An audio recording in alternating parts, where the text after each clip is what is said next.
Hello, hello, hello. Welcome back to another stream. Oh goodness, the singing started already. Woo! Oh, thank you for joining me today rather than yesterday. You know, you get those weeks where everything just just piles up and bottlenecks you and you just end up trying to do like 20 different things at once and succeeding at absolutely nothing and failing at everything. Yeah, yesterday was one of those days. So, I had to move it to Friday. But I'm here now, and we're going to be doing some design today. Oh, this is going to be really fun. I'm looking forward to this. Just bear with me, though. I've had like 4 to 5 hours sleep. I was working on something, exporting a video till about 4 a.m., and it still had hours left, and I thought, you know what? I need to go to bed. I'm not staying up till like 7 a.m. in the morning because I will be useless to absolutely everybody. So I got some sleep, but not enough. Get sleep. It's very important. I'm terrible at it, but sleep is very, very important. Oh, we've got the regulars in. We've got the regulars. Kai, welcome back. Graphic up. Alok. Hello, hello, hello. The music does start playing. Sema. Greg Wolf. Hi from DC. Hello from La UK. Funny Moment Limited. Excellent company name. Hello from Bangladesh. Hello. Mr. Lerner. I've not seen you before, but welcome. Reese. Greg Wolf. Yo. Use the... Boom. Right. Who else? Scott Henderson from Thailand. Thank you for joining again. I think you said last time it was quite late there, didn't you? Excited to see where we're headed today. Me too, Reese. Me too. These live streams, I've got so many different things I kind of think about doing, and usually end up just kind of, we just go where we need to, don't we? Really, I kind of just really pick a starting point, and we just kind of see where the wind takes us. And last week we ended up creating ragamuffin text, and Mark came in and saved the day, and we learned how to knock out live text, which was pretty cool. Jimmy, welcome back. Hey, sexy friends, how are you all? I'm doing good. How are you? I'm back after 2 weeks of being away. I know, we missed you, man. Where did you go? Anywhere nice? Somewhere hot and sunny? I think the broadcasts should be Fridays now. We could change it. I usually stay at the studio on a Thursday, so it's quite a good day to do one. But, hey, if people prefer Friday, I'm sure I can make it work. Josie, welcome back. Hello. Right, cool. Akshay, welcome back as well. Hey, Dan. Oh, wow. We've got a lot of familiar faces today. Oh, this is going to be fun. I've got my giant bottle of water because I've had way too much caffeine today, and I am definitely not hydrated enough. Whew. I was on the ice teaching for 2 weeks in the north of Holland. Not so tropical for location, but the ice rink was a good option to fight the heat wave. Oh man, I bet that was nice. I mean, personally, I love the cold. I love a bit of snow and ice, and oh wow. Oh, I bet that was nice. Teaching for 2 weeks. Oh, so teaching ice skating. Kai says, let's just do Thursday and Friday.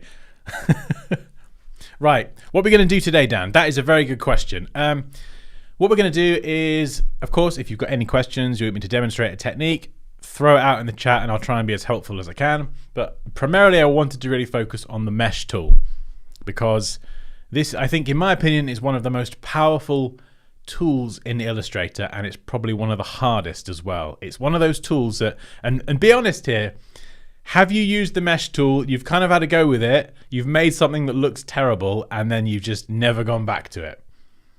In fact, in the chat, how many people have used the mesh tool? Are you comfortable with it? Do you find it easy, difficult? Because for me personally, it's one of those tools that I shied away from a long time. Everything I made looked awful, and there's some tricks to using it that I'm going to go over today. So if you have felt intimidated by this tool, there we go. Reese says, tried it, hated it, sucked. Exactly. I feel like that's a lot of people's experience as well, mine included. There are some ways to make it so much easier, and so I'm pretty excited to kind of share this with you today.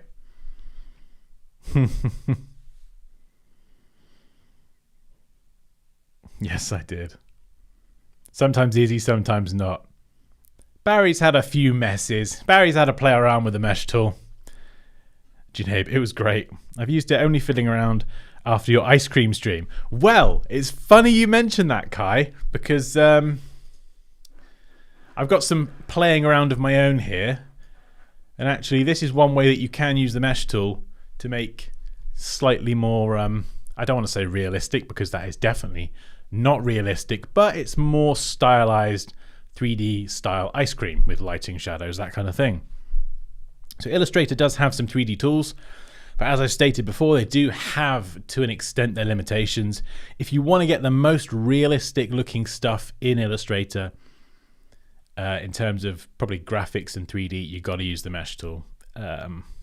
You know, no matter what else you use, there are many different ways you can do it. Yes, you can do it with gradients as well, and gradients are great, but when you have more organic shapes like this with drips and all sorts of things, the mesh tool is always going to give the best result, in my opinion. So yeah, we might have a play around with some ice cream, and we've got some circles as well. So yeah, hopefully that sounds good. Greg Wolf, yes, the mesh looks powerful, but the learning curve is steep. Yes, absolutely. I've got a bit of a grip on it now, he says, touch wood. But it's one of those tools that I think you could spend years working on this tool to really kind of, you know, get top tier work with it. And it is possible. I think the skill ceiling with the mesh tool is very, very high. Greg Wolf agreed. Those are some fancy cones. Yeah, I'm not totally happy with the cones, but they're serviceable. Oh, my bad. Mesh tool. Yes. Mesh tool. No, we're not doing After Effects. Mike Phelps made it here slightly late. Hey, oh, you are very welcome, sir. Don't you worry about that. We're just getting warmed up. Right. So, mesh tool. The best way to start with this is don't jump into color. Color is a whole different kettle of fish. So just kind of set up. I've got a giant artboard, and specifically I'm working in RGB color mode just because I have many more colors in this spectrum, and it's going to just give me a brighter, more vibrant end result. So first of all, let's create a circle. This is the best starting example, I think. There we go. Let's go back to our swatches. And by default, every new document, you get a bunch of swatches.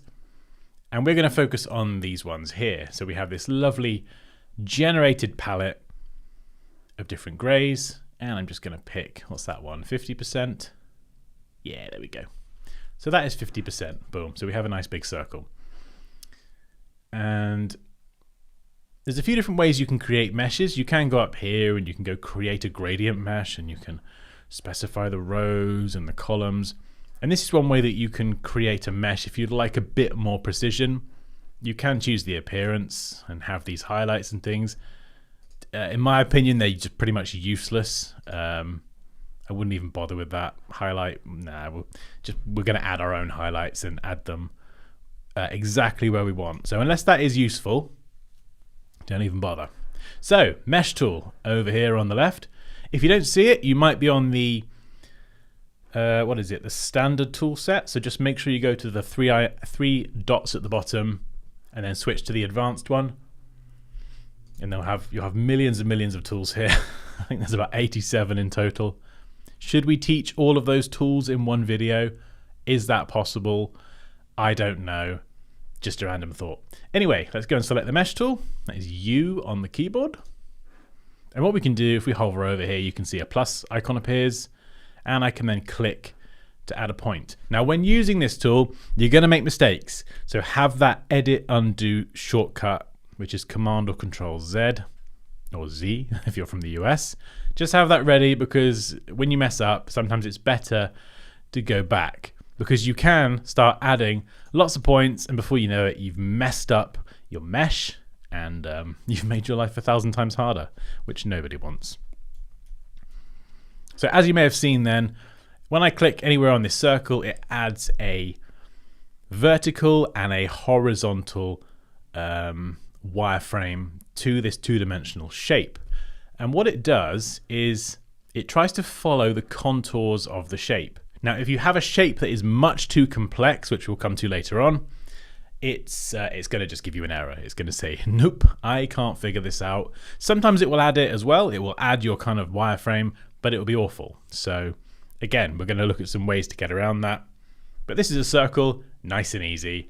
We can just add that point. Now, what I can do is with this point selected here, you can see with this tool, I can click on different points. I can actually assign a color to this. So remember, we're going to be working in grayscale, black through to a very light gray.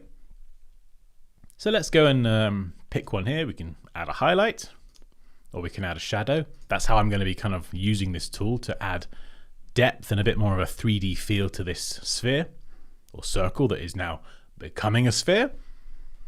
And of course I can then move this point around. Now again, this is another point. You can, as you can see, very easily distort your mesh and completely screw it up. And if I push this point too close to other points, you can see as I gradually move this closer, that edge gets a lot harder. And if I pull it away and space it out a bit more, the graduation between this color and that 50% gray from the beginning, it's a lot lighter. And as I mentioned before, you can see I've now kind of ballsed up my mesh. My mesh is not very nice anymore. So I'm actually going to undo that and get it back. So those contours are nice and perfect. Now we can of course grab the handles and move this around, but you know, we don't want to, you don't want to run before you can walk with this tool. You want to kind of do it sort of very, very one step at a time, nice and slow. So I've added that color there. Now, if I want to go and add another color, just be mindful. If I go up here into this space and click, boom, you can see I've got another horizontal axis and another vertical axis. And now where this highlight was, I've got 4 points essentially occupying that same space. This is going to make things a lot more complicated than it needs to be. So again, let's undo. What I would recommend is hovering along these lines and add a point to here, because if I click now on this vertical line, because I'm already hovered over that line, it isn't going to add another vertical one, it will just add the horizontal one. So now I've only got these 2 points to worry about when working on this highlight. So again, same here. If I click on this now, it's only going to add a vertical line and not a horizontal one. That's just because I clicked on an existing part of that wireframe. So that's just something that's worth bearing in mind. So what I could do now is I could also select this point down here, and I could add a darker color for a shadow. Let's go all the way down there. But as you can see, selecting all these points, and you can't select multiple points with this tool. So as you can imagine, applying color becomes very slow, tedious, and rather boring. So there's a few different ways we can do this. We can use the direct selection tool. This is what you would typically use to select individual anchor points, and this works exactly the same with the mesh points. So you can actually select multiple mesh points and apply a color to multiple ones at a time. As you'll see here, this isn't a mesh point, this is like a control point. So some of them let you apply a color to them, some don't. There you go. So I'm kind of bringing that shadow up. I think that's probably coming a bit high now. So I could then pick different colors. So I'm still staying on the old gray scale. And with this circle, what I'm envisaging is, well, let's draw a nice, delicious arrow. There we go. Oh, Dan, you are quite the artist. Big red arrow. I'm a graphics designer. So this big red arrow is representing the light source. So when you're doing this and you're thinking about 3D, define your light source first. Where are those highlights going to appear? Where are those shadows going to appear? So the light is coming from the top right. So this part here is going to be lit up. This part here is going to be much darker. So again, let's select the shape, go back to the direct selection tool. And this is quite easy to select these different points. You know, I can drag over them, hold shift and multi-select, just like you can with any anchor points. However, I can also use the lasso tool, and this tool is brilliant because why is it deselected everything? That doesn't help. Okay, make sure everything's selected. With the lasso tool, if you've got a very weird and wonderful shape or your mesh is quite complicated, let's say I want to select this one and this one, you can actually draw around the points you want to select if they're not like in a straight line. And sometimes it's much quicker to make that selection that way. Yeah, there you go. You can see I've totally messed up the color there. But those are the two ways to make selections. Don't bother making selections with the mesh tool. Use the direct selection tool and the lasso tool. So we're working on a sphere now. This is pretty straightforward. So what I can do is I can reselect that point there. I could make that white, make it a bit brighter.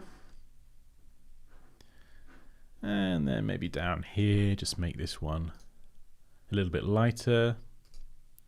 So I'm kind of pushing that shadow into the bottom left corner. Something like this. And we could even add a highlight on this right edge, just lighten it up a little bit. So as you can see, there's lots of different ways that you can play around with this tool. So that would be the first thing to do. Work on a sphere and get comfortable with that. So now let's go and try something different. Let's try a rectangle. And I sometimes forget how this works because I don't usually just create a straight rectangle. So wish me luck. I'm new here. Welcome, Tech Dawn. Yes, I distorted some faces, lol.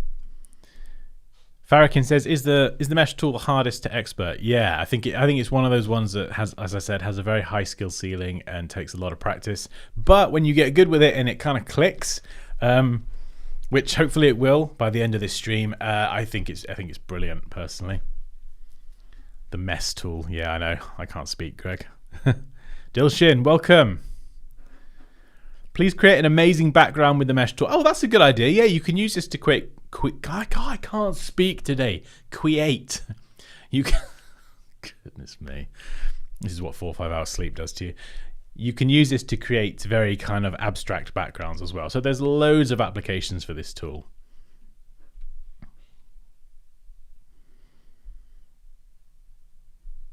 When I think of your Dansky land flag. Oh yeah, I remember that. We made our own flag. Can we try to make this as a globe? Yes, you could do. If you wanted to make a globe, I would actually use Illustrator's 3D tools because you can actually use 3D revolve to make the sphere, and then you can map an image of a globe to that sphere and you will actually get a globe. So this kind of approach isn't good for mapping graphics to a 3D shape. It's kind of weird when you work in 3D space. You get your wireframe, which I think is called topology, and that is the wireframe that makes up the 3D shape. But this is a weird one because we're still working in 2D, but we're applying colors to points and adding a two-dimensional mesh that makes it look 3D. So it's kind of weird. Okay, right, let's do this one. So I'm not going to use the mesh tool now. This time I am going to actually create one. And we'll go with... Yeah, we'll go with 3 and 3. And of course, this is just all medium gray at the minute. And I can change that sort of starting color.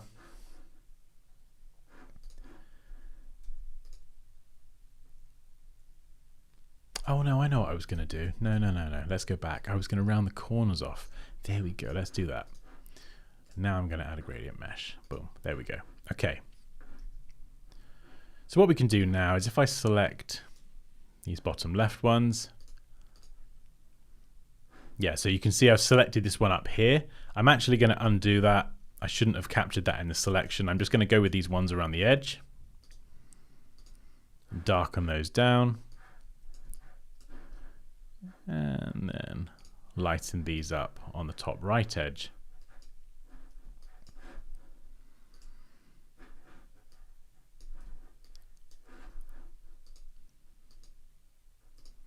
So you can see that as you play around with these, you can actually use this to kind of make like a bevel effect.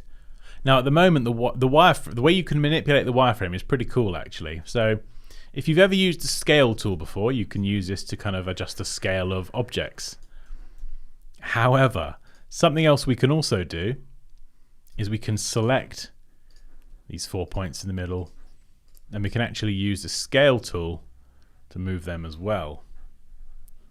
And you can see as I'm pushing them out towards the edge, it is kind of messing the mesh up a little bit. But it's a quick and easy way to kind of explode them outwards, and it creates kind of like a bevel effect around the edge.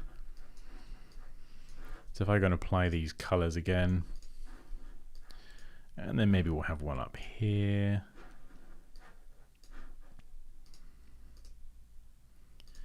There you go. You can see you can use this to start to create a little bit of a bevel effect. So again, our light source is coming from exactly the same direction, top right, so this part's brighter, this part's darker, but we're just adding that shading around different parts and just making it brightest in the top right corner.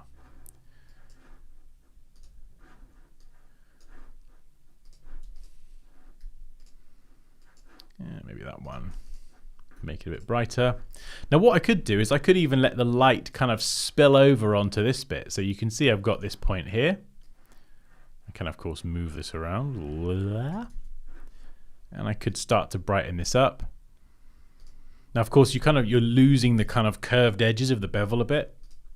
So there you can see those edges, they start to look a bit more curved. But I could brighten it up a little bit. And even move this away. So you can see in real time this does change. So if you want that harder edge, just push it a bit closer, or you can kind of bring it a bit further inwards. So there's lots of different ways that you can use this tool. Again, there's a rectangle.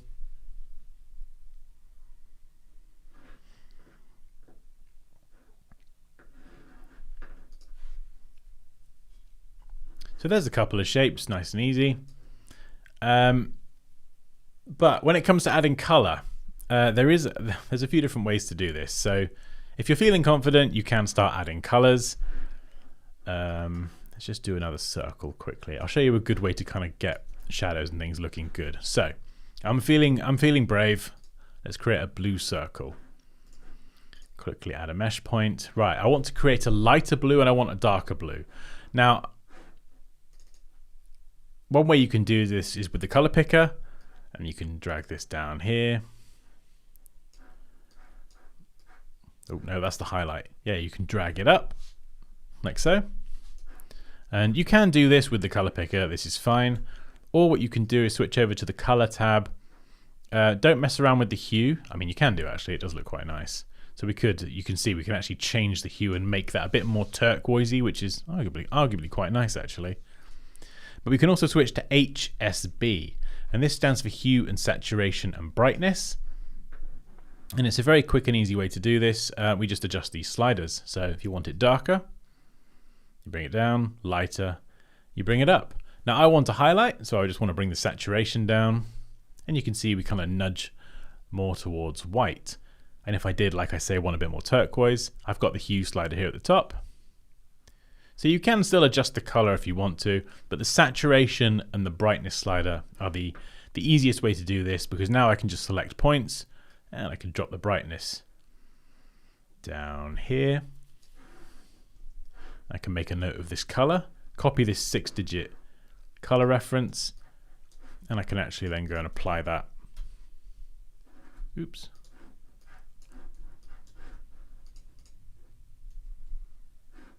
Nope, doesn't want to let me apply that. Let's try that again. Let's just pick any color and then paste it in. There we go. Okay.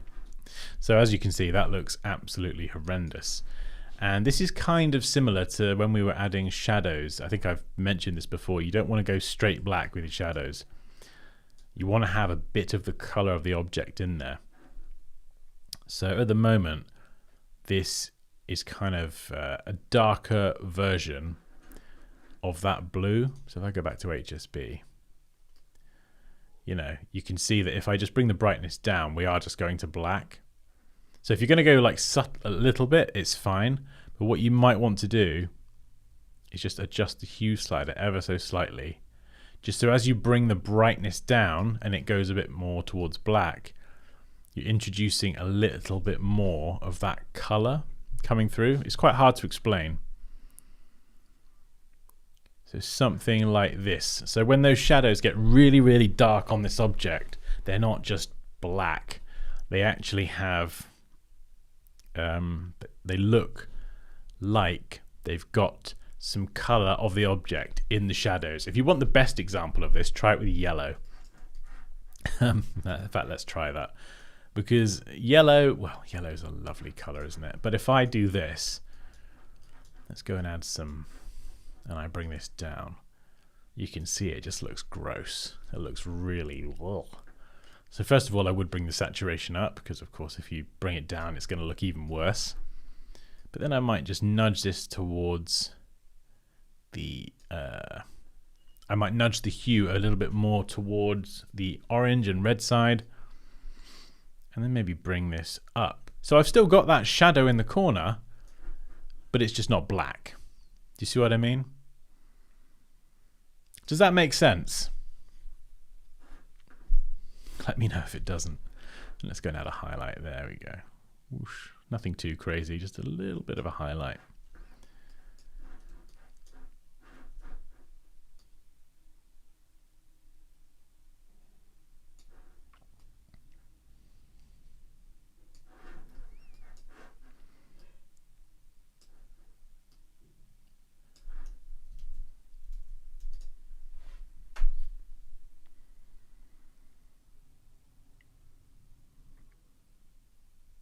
Okay, good.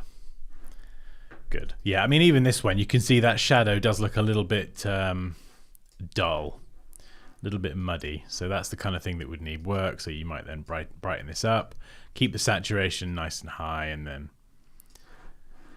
that's quite a nice color. So maybe we'll try and paste that.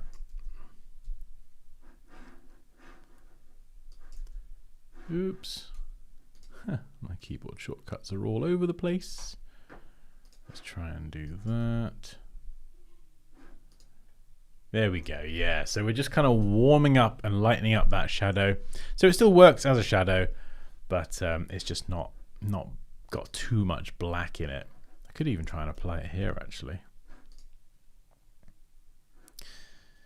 Oh no, a bit pronounced there. So that's one way that you can actually just start working directly with color, but there is a better way to do this, and that's what I'm going to demonstrate now. So let's take this circle here. This is a very random size at the minute, so let's round that up to 600 by 600. Just to, whoa, calm down, Dan. Just to keep the numbers round, and so we don't have like 0.357281 pixels, which is just gonna, well, it's gonna cause all sorts of problems. Because now what I can do is I can make a new circle, and I can make it at the same size, 600 by 600. And I can slap a color on there. There we go. Terrible green. And what I'm going to do is bring the gray sphere to the front. And the trick here is to change the blending mode of the black and white mesh tooled object. So we've made it all in black and white. We've got the lighting, the shadows in the right place. Boom. That's the important thing. Kind of like when you're doing photo manipulation in Photoshop. You know, when you have two images and you're trying to composite a person into a fantasy setting, right? It's exactly the same thing. You're always going to get a better result if you strip out the color in Photoshop first, and then you focus on the exposure. You balance the exposure between those two images without the color in play. If you do it with the color as well, it's much harder. So you get the lighting and the shadows, the midtones, all that stuff balanced first. Then you turn off that desaturating layer. then you work on the color. And this technique is kind of similar. So it gets you focusing on the exposure first, lighting, shadows, then the color, rather than trying to do it all at the same time. It's and I find it personally a lot easier. So we've got that good. That's looking fantastic. Let's change the blending mode over here from the opacity drop down to overlay. And you can of course experiment, but overlay gives a pretty decent result. And if I drag this over the green circle, you can see it needs to be on top. Nope. Wait a second. What have I done wrong?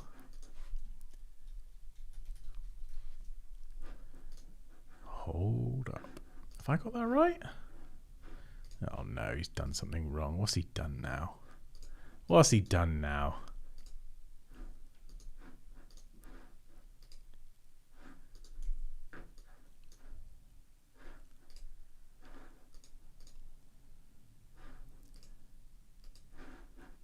What have I done wrong?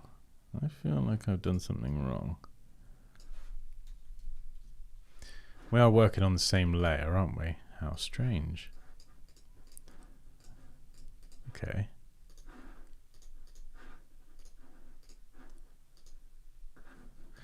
Yeah, so you're not supposed to do it with that layer. You're supposed to do it with the monotone version. Let's go luminosity instead.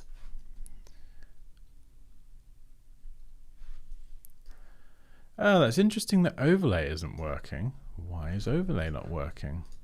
So the two that I use are overlay and luminosity, and they give slightly different results.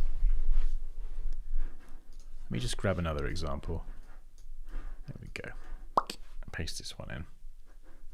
Got no idea why that's not working. So let's look at this one instead. I love it when something goes wrong. Ha! So what I was trying to show you is you've got the black and white one there. Right. No. I'm the idiot. I had it right the first time. I'm not going to lie, it does get a bit confusing working like this, because if you can work in color and you're confident in it, it's easier because you've got one object. But when you do it this way, it's easier, but then you're doubling up. So you have to kind of have the shapes on top of each other. So there we go. Green on top of the black and white. Right. Panic over. We fixed it all. And that's one way you can introduce color. That's using overlay. And that... What? Something's gone weird. And it's quite possibly me.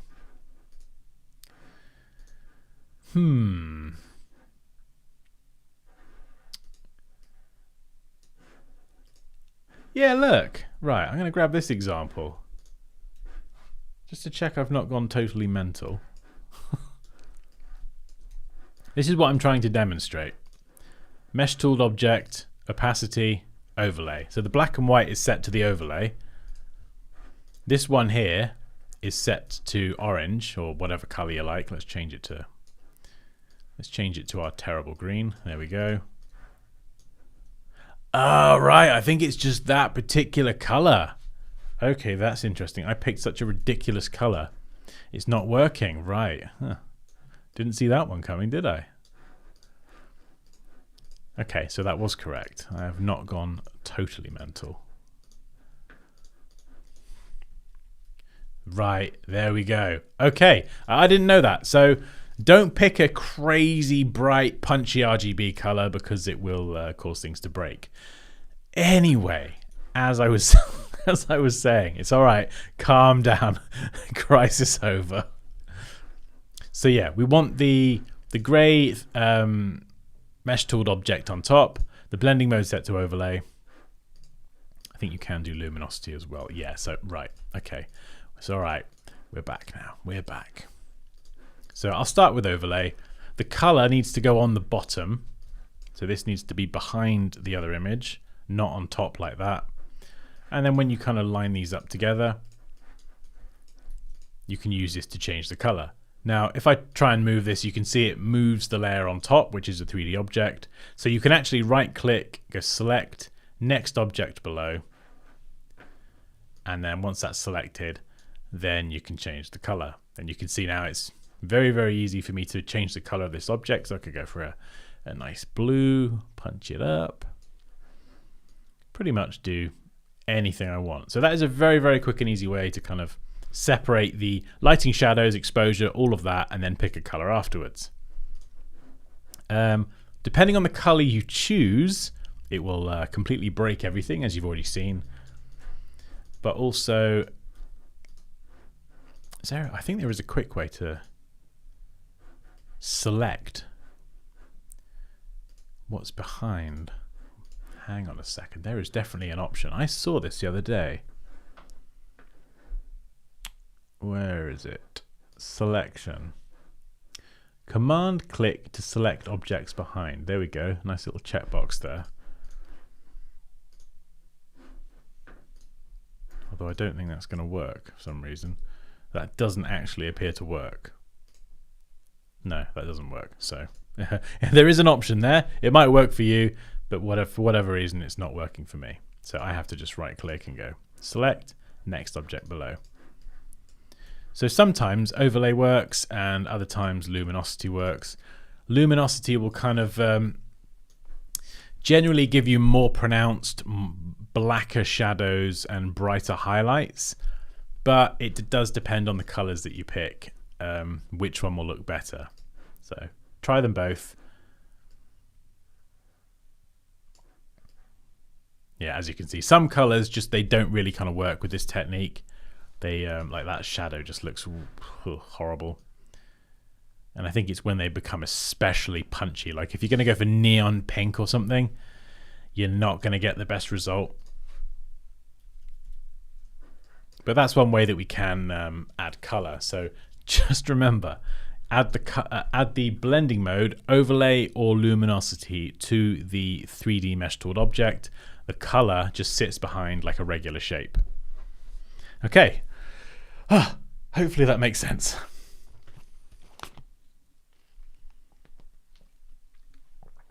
Which is the best book you recommend for beginners? I don't read books. I'm terrible. I should read books, but I don't. I just lose interest. I'm afraid. I'm a digital being. I like watching videos. I could just get information into my brain quicker and more efficiently in a way that I find more interesting, because I like watching another human explain it rather than reading it. But getting away from screens and reading books is probably better for you and your eyesight.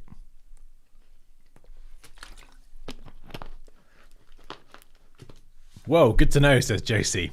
Yeah, we got there in the end, so hopefully that was a good explanation. Actually, it's always a good thing, I think, when it does go wrong, because these are the problems that you will come up against. So at least now, if you get that same problem and your shadows and highlights aren't showing, it's probably the color that you've picked. Yeah, that green one was bright. I didn't see that coming.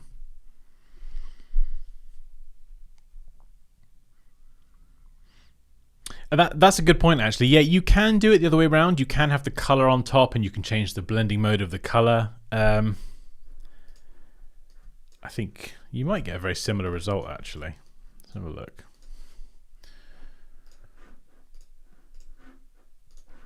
So let's make that normal. Change that to luminosity. Bring that to the front. Yeah, so no, it doesn't actually work the other way. So if I just select the pink is actually on top now, but the luminosity blending mode doesn't work. Overlay does, but it does give a different result and not a very good one at that. So that's the reason why I have the color actually on the bottom and I blend the black and white part over it. Just for some reason, that's the way it works. It works better that way.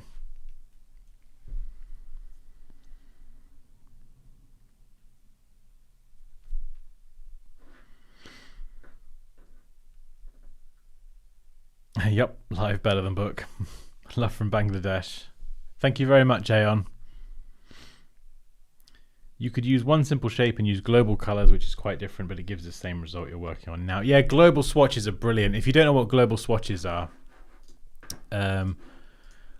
prepare to have your mind blown. You can add a color, check that little box global, or you can just double click an existing color and turn it into a global swatch. And what that means is that with a global swatch, you can change it from the swatches panel. So if you've got an entire poster design that's all pink, that pink is a global swatch.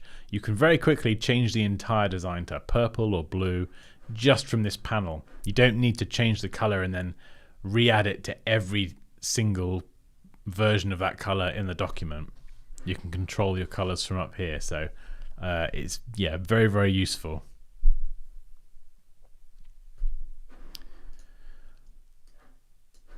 Right, what else did I have on my little playground over here?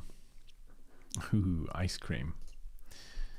Yeah, this is going to be an interesting one. Right, let's grab... we will grab all of these pieces. If I can select them. There we go. Right, let's have a go at this. I was playing around with this the other week. Let's see if I still got it. Okay. Right. So the basic shape's done. Let's move on to something a bit more complicated. Ice cream. Okay, so I've got lots of color swatches here. If you've never done this before, you're going to love this trick. If you want to generate a color palette, so let's say you want to go work in color. You don't want to do the working in black and white and then picking one color. You want to be able to pick multiple colors. You know your darkest color is going to be something like this. For ice cream, your lightest color is going to be this. We're going to go for like a strawberries and cream kind of flavor here. So I've got my darkest color and my lightest color. Let's select both of them.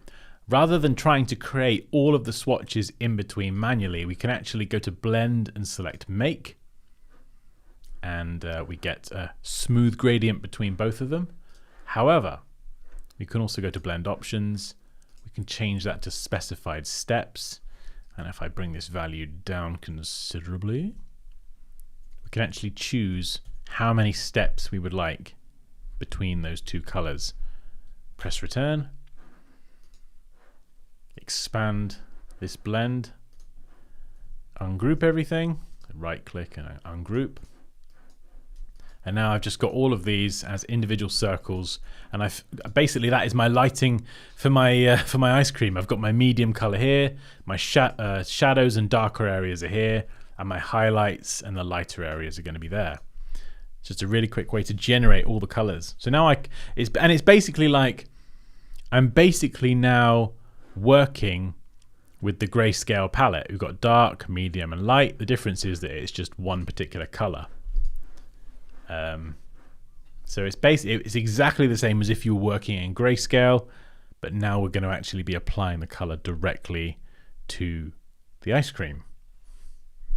Kamas says, oh wow, I know, brilliant, right? It's a clever little trick, that one.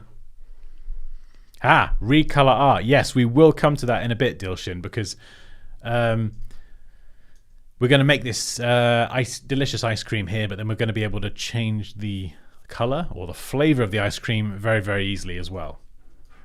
So first of all, you can see I've chopped this up.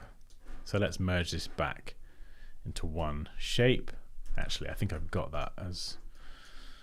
Have I got that as one shape? There we go. Let's grab this one. So this is kind of where I started. And this was actually a few streams ago we did this ice cream. So, you know, we could... we've got this as three separate shapes. In fact, yeah, and this is where I'm going to start because this is how I created it a few streams ago. So I am going to pick like a kind of probably one of the lighter pinks for this strawberry ice cream. That's kind of the middle color for what you're going to do. And you can see here I've chopped this one up. Now the reason I've done this is because if I try and apply the mesh tool here, well, it doesn't give me an error, but it ain't great. It's pretty awful actually, and it goes outside, and you don't want to work with that, trust me. Maybe I can get it to give me an error if I... No, but look, you can see that's no good. So that's just going to make life horrific. So what I'm going to do is, if you have a complicated shape like this, we need to first simplify this. So if you get an error, great. That just basically says, now you need to simplify it. If you start adding mesh points and it does something like that, which is really funky, then we're going to have to simplify it. So the first thing I'm going to do is I'm going to cut off these two drips, because we can blend that sort of seam together. So let's grab the knife tool and we'll just slice and slice. Just maybe do that again. Boom. There we go. Now these are separate pieces. So what I'm going to do is just hold Shift and use the arrow keys to move them out, just so then I can move them back in and they're going to go back in the same place. So fantastic. This next one here, how did I slice that up before? Okay, so I did this, right, okay. So let's see if I can cut this with the knife tool. And if you're wondering what I've just done, I've gone into outline mode. So that is here, Command or Control Y, and it just gives me like a wireframe preview. So let's see if I can make this bottom part of the ice cream follow the same contours as the others. Because remember, when I start adding mesh points, it's going to try and follow the contours of the shape. So now I've kind of isolated this shape. You can see it follows those contours a bit better. And the reason I did that was because if I had this shape as well and they were merged together, let's go and merge them together, and I just slap it straight on there, you can see that doesn't look great. It's a bit wonky. I'll probably get away with it, but it's much easier to kind of cut your shapes up into pieces rather than having a complex shape that gives you a funky mesh that's just going to make things harder. So let's hold Shift and nudge these down, try and just separate these out. And the reason I'm separating them is because I can then work on each one at a time. And if they're obviously overlapping, like so, when I try and select those edge mesh points, it's not going to know which shape I'm trying to select. So there we go. I've got my ice cream divided into multiple parts. I think I will go for the lighter pink, actually. There's probably a reason I started with that. So that looks pretty good. Let's keep a copy over here just in case things go horribly wrong.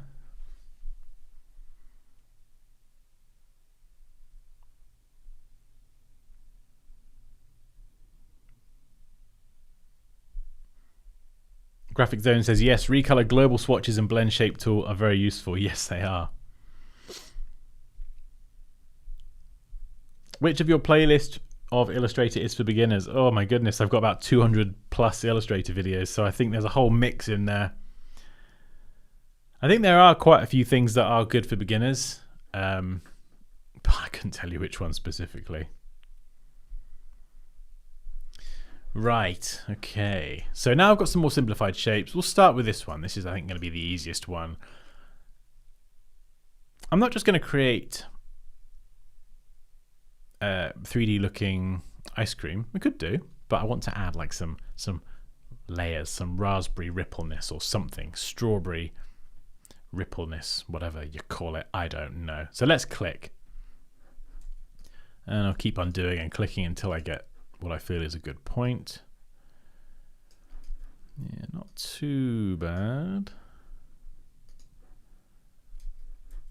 I don't like the way that's going outside the edge, but that I might just have to work with that. That might not be too much of a problem.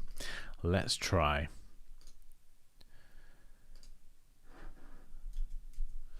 Right, where's my swatches? So this is what I'm going to be, these are the colors I'm going to be using now. So let's bring those in nice and close. And something else we can actually do, I don't think I mentioned before, is once you've selected points, you can use the eyedropper tool to sample different colors.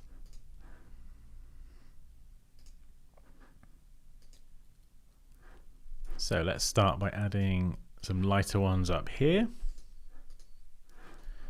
Maybe some darker ones down here. We'll just get the highlights and the shadows in, the depth. There we go. That's looking rather delicious. Nice bit of shadowing there. Maybe a bit on top. See how that looks. And then we could lighten up that middle bit.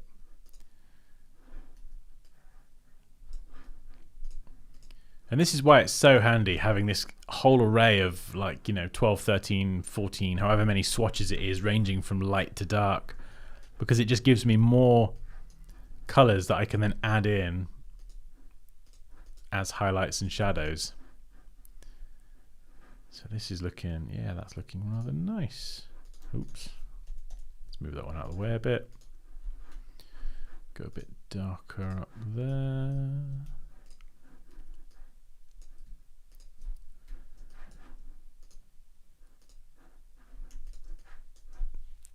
Yeah, not too bad. So that's okay for like a few seconds worth of work. Let's maybe. Okay, so you can see here I'm clicking and it's not doing anything. That's because I haven't actually selected the main points that connect to the mesh. It's very weird. Sometimes certain points, like that end point, will let you change it. Let me try that one again. Yeah, so I can change the color of that one, but it won't let me change the color of this one. So it is a bit random sometimes. Some mesh points are kind of, I think, seen as more important than others, so you can change the colors. Others are less so. But yeah, that looks pretty good, I think.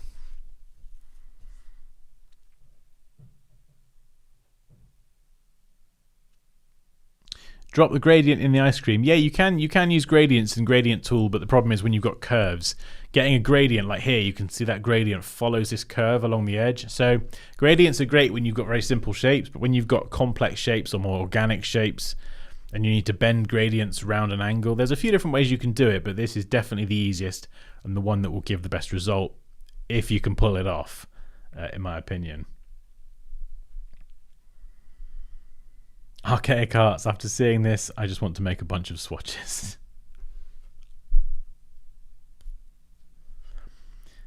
Hey Dansky, how can I convert the mesh into a vector without pixels? This is a vector shape.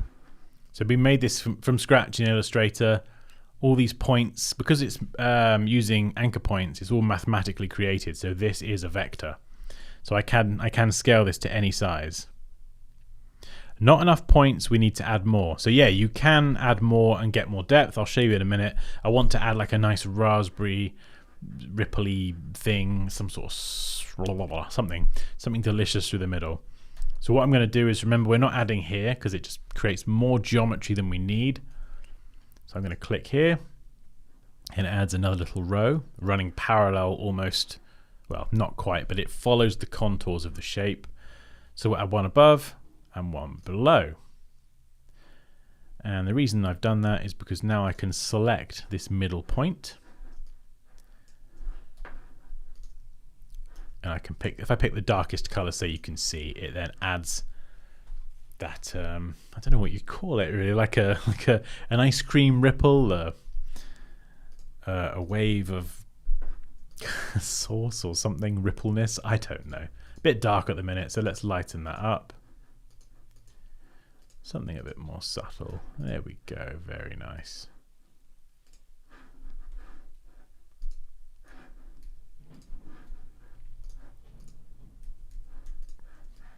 And that's one way that you can do this. And I can, of course, I could pull this down if I wanted it to kind of extend a little bit more. I could push it closer together. Of course, that makes it look a bit hard in my opinion. So I could spread this out a bit more. So, and as you can see, I move this around, you can see in real time how it looks. So there's a much kind of harder ripple, and there's a kind of a softer blend. Well, that looks pretty tasty, I think. Let's try the top one as well. I will just knife this one as well. That sounded really sinister saying it like that. I'm gonna knife this ice cream. So let's try that again. We'll do it nice and quick this time. So, mesh tool, add a nice light, nice light color. Select these ones, make these a bit darker. I don't know why I'm speaking like that. Add the ice cream to the top. Yeah, that looks fine. Boom. And then if I want to do the kind of one through the middle, another kind of swirly bit. These handles do get in the way, so I will need to zoom in here, I think. Just, you want that plus sign, so let's get the plus, select the middle one, and then sample something like that. And remember, we could select these, and I could move this over a bit. I could pull it down, space them, whoa, space them apart. Now all of these inside anchor points, they don't actually affect the shape, but if you grab an outside one, you will actually move the anchor point of the shape. So just something to be aware of. All right, let's lighten that edge up. Go away.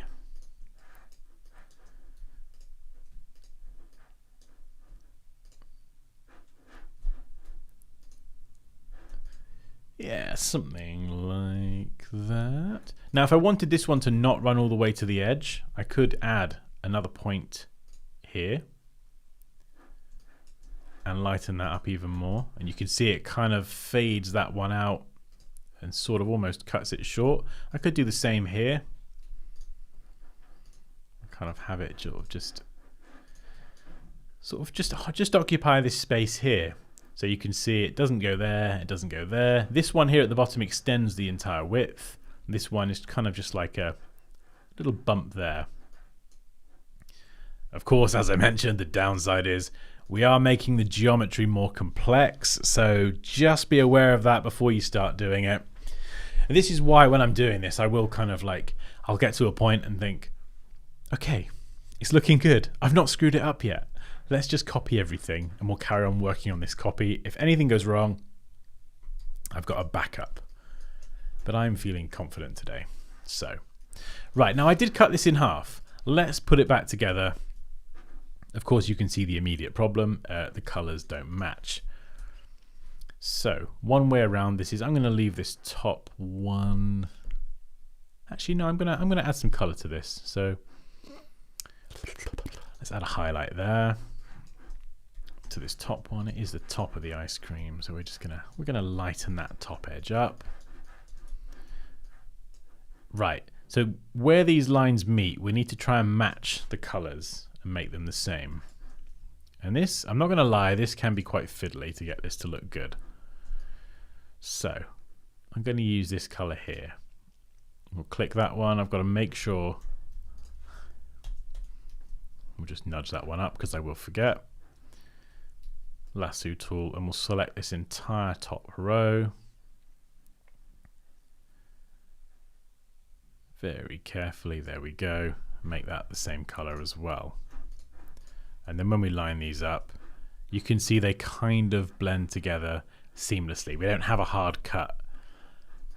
And it's actually kind of a bit of a happy accident. It's kind of added another ripple. But if you don't want another ripple, what you can do is then we could add that color here. No, that runs up a bit too high. So I'm actually going to add another mesh point here and sample that same color. And this is another really cool trick, right? I don't want to keep going backwards and forwards and using all these swatches.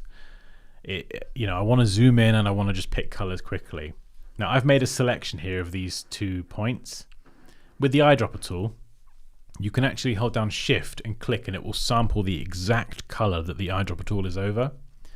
So as you can see, I've got quite a selection to choose from. I've got the lightest one up here, I've got the darkest one over here down the edge, and I've got all of this graduation in between. So I could pick any one of these really. I could hover here holding Shift and click, make it darker, click, lighter, click.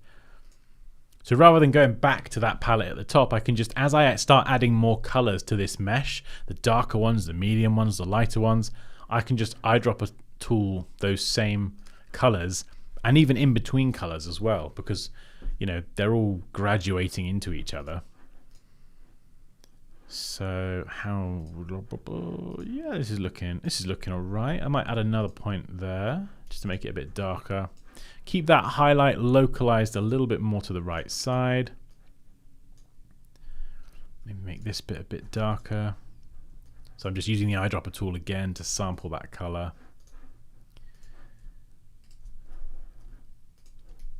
And then, yeah, I think that's looking okay.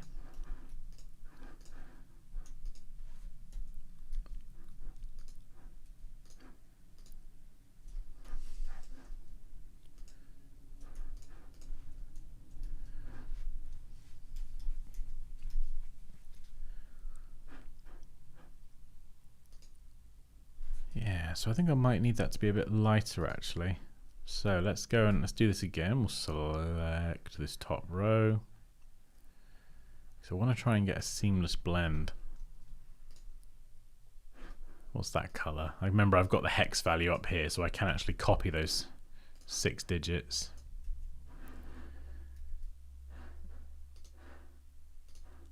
And then go and select all of these. Whoa, these bottom points.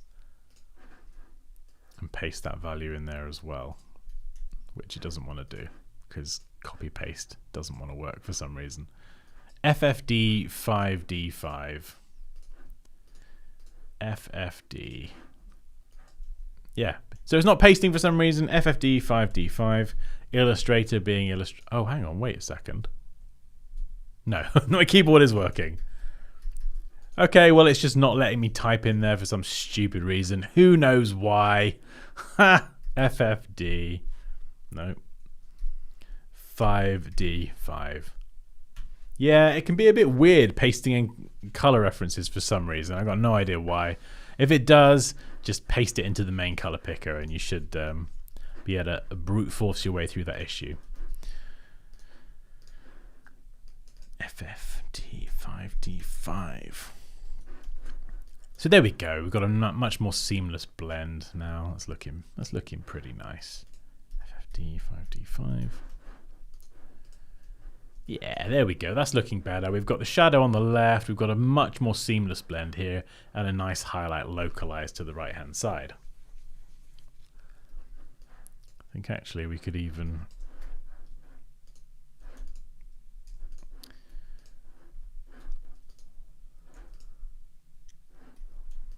Yeah, let's just make both of these a bit lighter. Cool, that's looking pretty good. So 2 separate shapes, but they now kind of look a little bit more like they are the one shape. And it is honestly trial and error. You know, we could have done that as one shape and still got a similar result.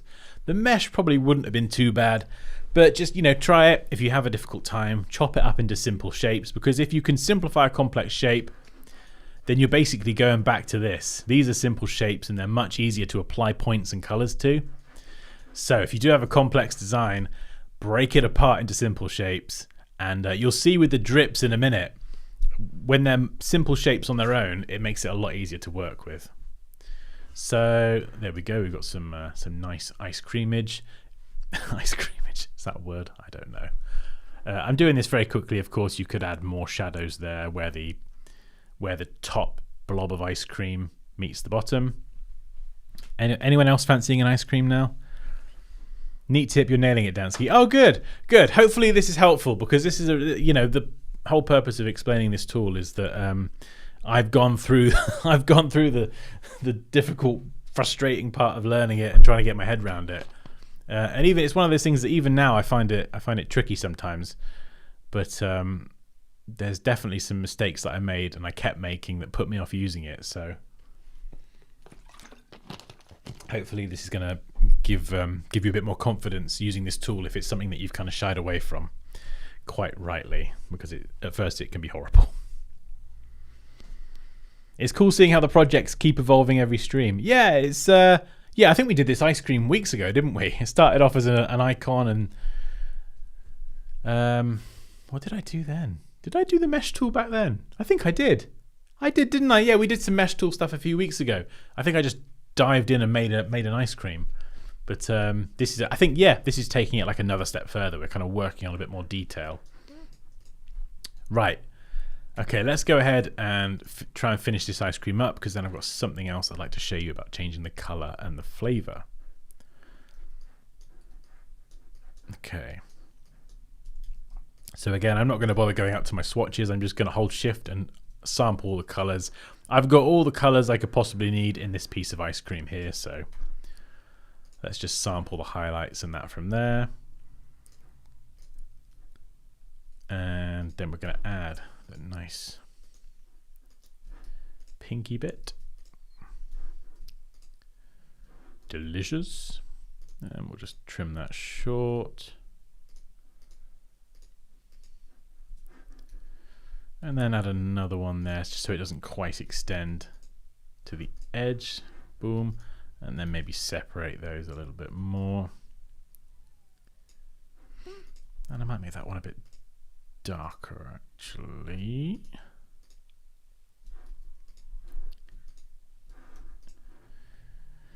Yeah, so you can see you can play around with the colors and make them a bit more subtle if you like. And let's make that one, where's my lightest color? Over there on the right. This is the kind of thing you can spend hours doing. Like I really did when I first did this. This one here, this is a bit weird. Bit of a weird shape. We can add a mesh to it. It's not the best mesh. So this is going to be probably the toughest bit. So let's see if we can do what we did at the top there. We'll grab one of these colors. FFA 5A5. Well, let's start with that. Let's start with that color and apply it to everything. And then maybe this one. As we go along, I'll just try and match the color to the color where it's going to join. Let's see if that actually works.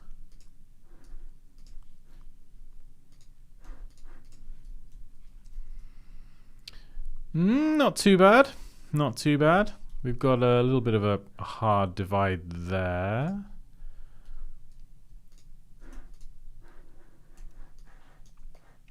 So we are going to need to fix that. So let's try and select them. Oh, that's not too bad. That's not too bad at all. Got a little bit of ripplage. Okay, let's try and make these all the same color, because then I can blend them an awful lot easier. So we've got FFD 4D4.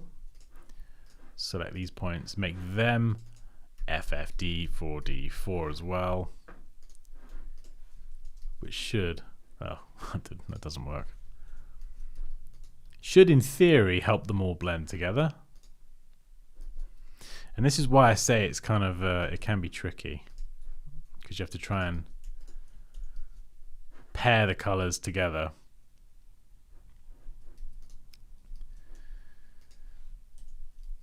Right. What's this color here? That is nothing. Let's sample this one.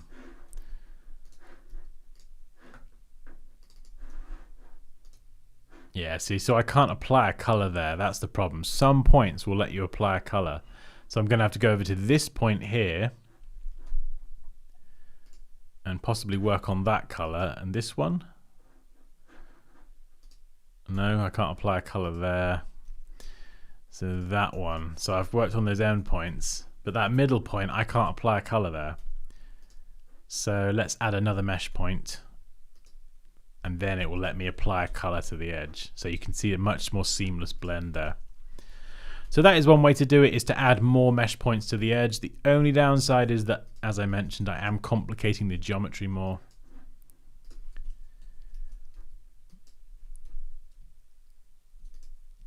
But it does mean that I can kind of make that blend a bit more seamless. I'm not going to spend too long messing around with that, because that's the kind of thing I would do after.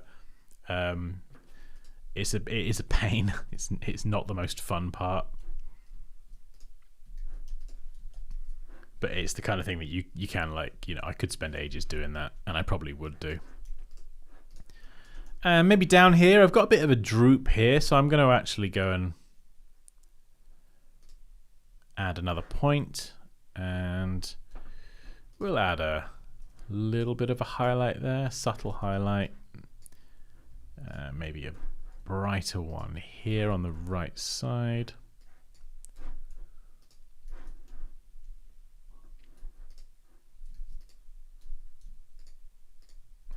Something like that, just sort of lightening up that right edge. And now let's move these up, and we're gonna sample that color there. And we get a nice seamless blend for the drips, so that's looking pretty good. I'm sure the reality of ice cream can't be that beautiful, even now the screen looks so perfect. I am quite hungry now.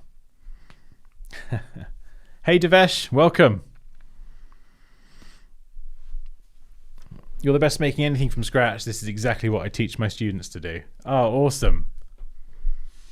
Bravo. Yeah, it's good fun. It's good fun. And the best thing about doing it from scratch like this, or doing it on the fly, is you kind of get an insight into seeing kind of how someone like me would work.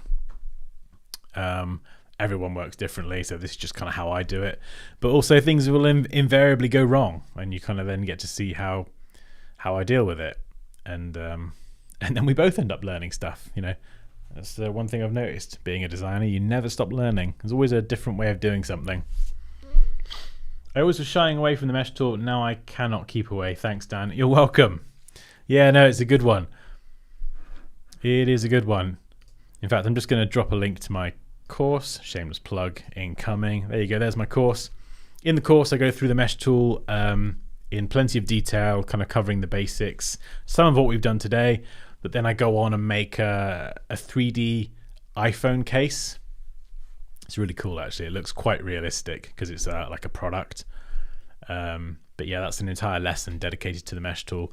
And if you go to Dansky.com, sign up to my mailing list, you get a coupon for 15% off. So if you want to learn everything I know about Illustrator, it's now there in a 6-hour course. So yeah, hopefully you enjoy it. Right.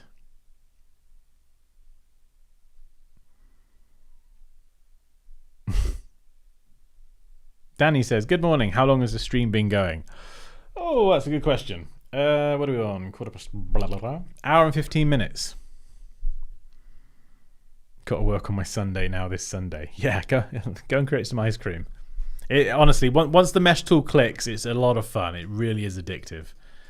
Because like it's not 3D software, but you can use it to simulate some pretty cool 3D looking stuff all in Illustrator. You don't need to learn like don't get me wrong, 3D software is amazing, but you don't have to go and learn something new. You can just, an entire bit of software, you can just play around with this tool and create good looking stuff.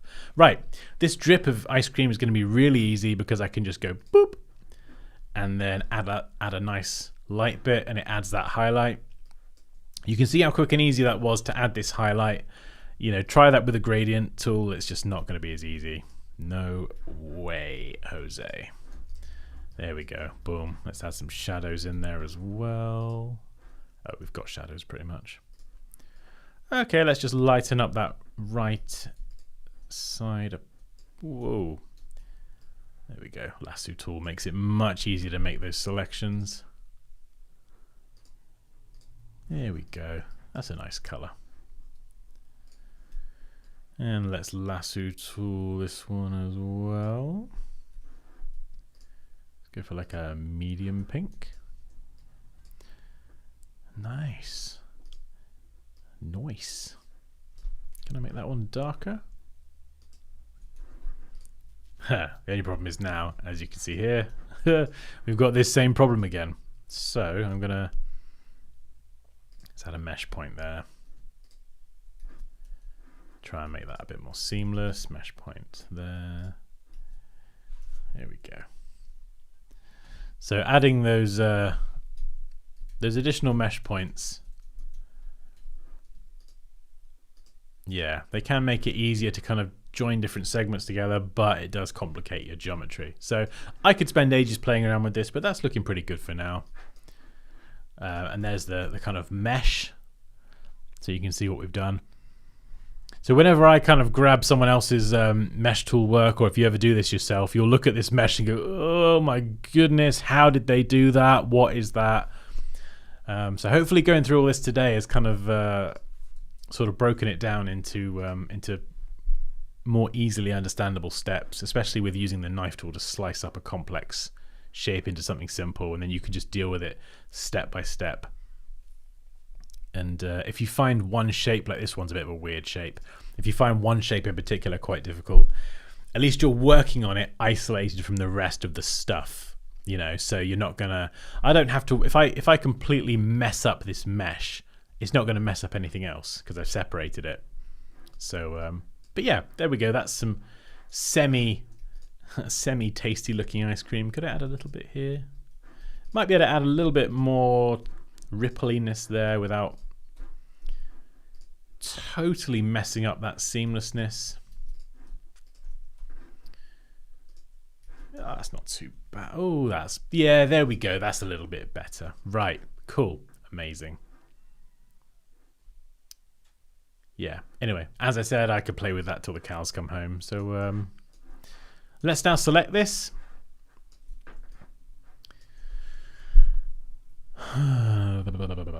Right. Yes, this does work. Okay, right, you're going to like this. Back to global swatches. If you've made a something like this, you made this ice cream and you're like, oh yeah, I've made this, but I want to change the color.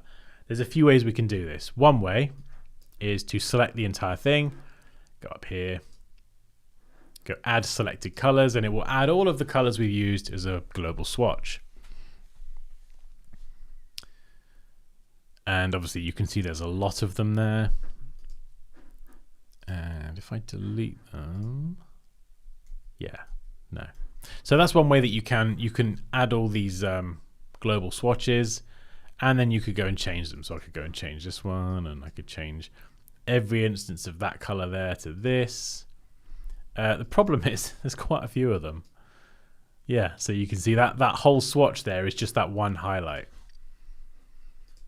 And that's one of the downsides, because I picked, like, I used the eyedropper tool to sample loads of colors.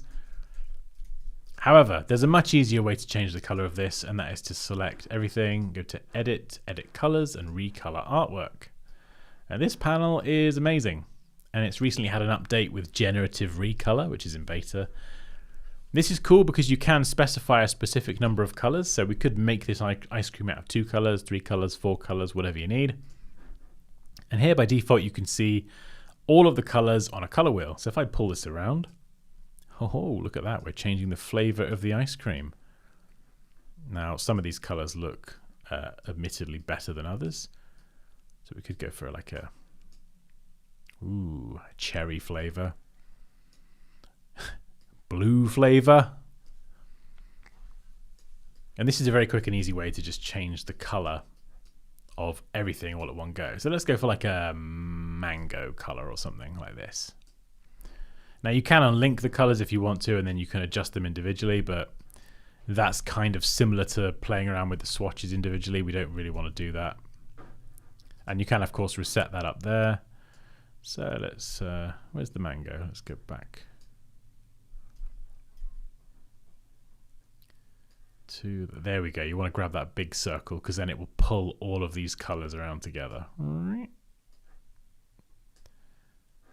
And then you can adjust the, what's this one here, the brightness. Ooh, that's not a very appetizing looking color, but you've also got saturation as well. So we can play around with the saturation, all the brightness if you want to make it a bit darker, and then you've got the hue up here on the color wheel. There's also generative recolor. So let's try this. Let's try this. Salmon sushi. Wow. That's disgusting. Yeah, I don't know what's happened there. Sample prompts. That's lavender storm. Nope. So obviously it depends on the complexity of what you've created. I guess mine uses so many different colors. For some reason it's attributing the bottom colors seem to be going a bit funny and a bit on the top. But when I've used this before for slightly simpler look at that. For slightly simpler graphics, it has worked quite well. I don't know why, for some reason, I guess that's why it's in beta. For some reason it's changing the top and bottom colors. and leaving the middle kind of unaltered. We could type a prompt in there, like let's go for cherry, but it's probably not going to have a good application because for this specific shape, it's sort of struggling to treat everything the same. It's only focusing on the bottom. But yeah, let's just try it again just to check that's not me that's done something weird. So we'll select everything. Let's go straight into it. And yeah, weird. It's obviously something with the way that it's interpreting this shape. So the generative recolor isn't going to work here. But I made a coffee cup in 3D as well. And using this technique, I was able to change the color of the lid very, very quickly and easily as well, and then change the color of the actual cup itself. And if I'm honest, I've only used generative recolor in Illustrator a few times, and this is the first time it hasn't worked. So, you know, even when I would type in like something sunny, sunshine or whatever, you know, it would generate some really nice colors. But for whatever reason, this time the way I've created this is made Illustrator have a funny. I mean, yeah, very interesting colors there. We could let's try and isolate this to 2 colors, so you can see I can actually limit this to having just 2 colors in, and I can kind of play around.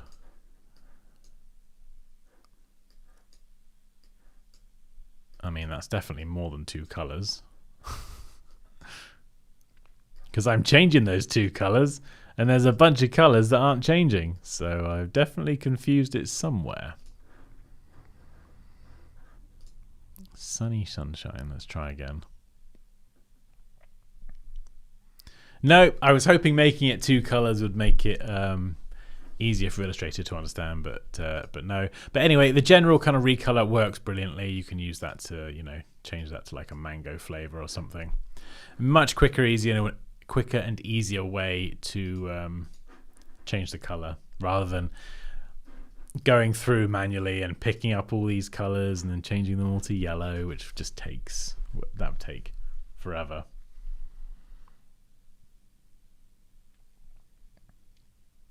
I have to go. Thanks for the nice stream. Have a nice Friday, everyone. You too, Sema. Thank you for joining. What an awesome learning today. Thanks, Dansky. You are welcome, Josie RC. And of course, yeah, in good old, what was it, Blue Peter fashion, if you're from the UK. That's the one I've kind of done today, and this is the one that I spent a bit longer making. Ooh, look at that. That is definitely like a salted caramel. Where's it gone? Yeah, I'm not in love with the cone. It's like a bit flat, but yeah, there's just some that I was kind of playing around with a bit earlier, and you can see basically I made the strawberry raspberry ripple flavor and just recolored it with this. In fact, let me try and show you this. Let me try it with this one. It might work. Trippy disco ice cream. Whoa.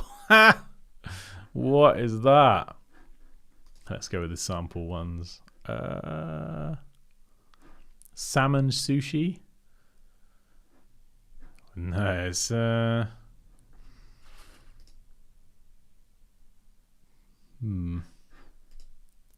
blah. Ugh. Yuck. Let's try something else. Yucky muck. Yucky yuck. Let's see what colors it generates.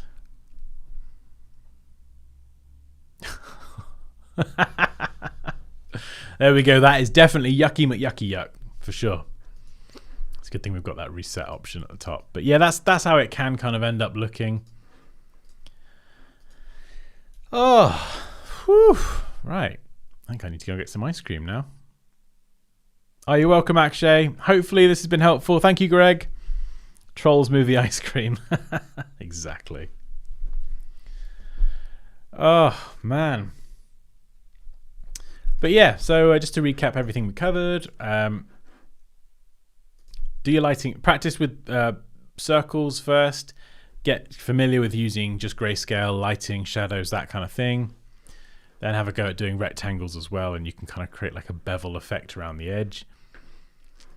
Then change the blending mode on the grayscale object to either overlay or luminosity. Add some color behind, and you'll be able to change the color like so. Obviously some colors work better than others. And then once you're feeling confident with that, try creating those circles and rectangles again, but start adding colors of your own. Remember, you can create your own palette using the blend option as well. Use the knife tool to cut up and simplify complex shapes, and then use everything we've covered so far to then work on each complex shape individually. And then you can recolor it all at the end if you're not happy with where you end up. Whew, okay. Hopefully that was helpful. Top. Fantastico. Amazing. Oh, right. I think that is me done for today. I'm gonna go and either find some ice cream or some dinner or something. But yeah, hopefully you enjoyed this one. Yeah, I don't really know what else to say. Hope you have a fantastic rest of your week, a fantastic weekend, and I will see you next week for more design review. So yeah, thanks guys, take care, and I'll see you in the next one. Boom!